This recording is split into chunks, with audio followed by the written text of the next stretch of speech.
விடிய அரசு ஆழ்துளை கிணறுகளை அமைத்து காவிரி நீரை உறிஞ்சுவதால் விளைநிலம் எல்லாம் பாலை நிலமாக மாறிவிடும் என்று அச்சமும் வேதனையும் தெரிவிக்கிறார்கள் திருச்சி மாவட்ட கிளியநல்லூர் விவசாயிகள்.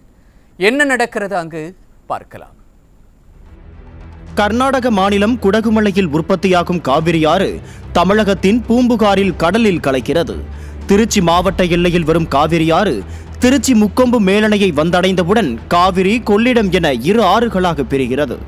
இந்த இரண்டு ஆற்றின் தண்ணீரை பயன்படுத்தி கரையோரம் உள்ள கிராமங்களில் விவசாயிகள் வேளாண்மை செய்து வருகின்றனர்.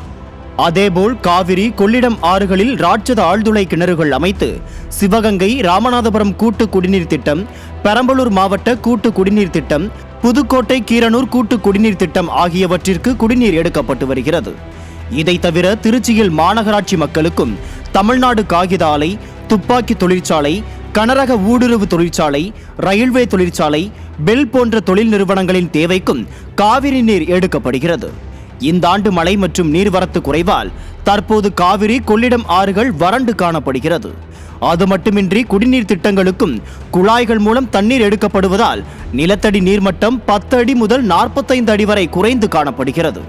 இதன் காரணமாக திருச்சி, நாமக்கல் தேசிய நெடுஞ்சாலையில் கொள்ளிடம் ஆற்றின் கரையோரம் 3 போகம் நெல் சாகுபடி செய்யும் கிளியநல்லூர் கிராமத்தினர் இந்த ஆண்டு 1 போகம் மட்டுமே நெல் சாகுபடி செய்துள்ளனர்.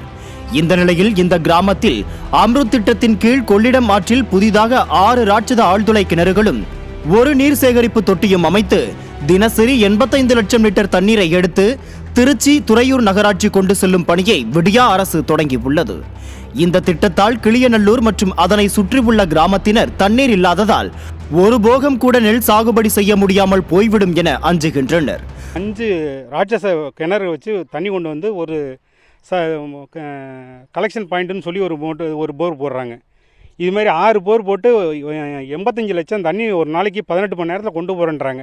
இது மாதிரி கொண்டு போனால் எங்கள் ஊரில் இருக்கிற ஊற்றெல்லாம், இந்த ஊற்றை நம்பி தான் எங்கள் ஊர் விவசாயமும் குடிநீரும் இருக்குது. அந்த ஊற்று நின்று போயிடும். எங்கள் ஊர் பாலைவனம் வரைகிறதுக்கு அதிக வாய்ப்பு இருக்குது.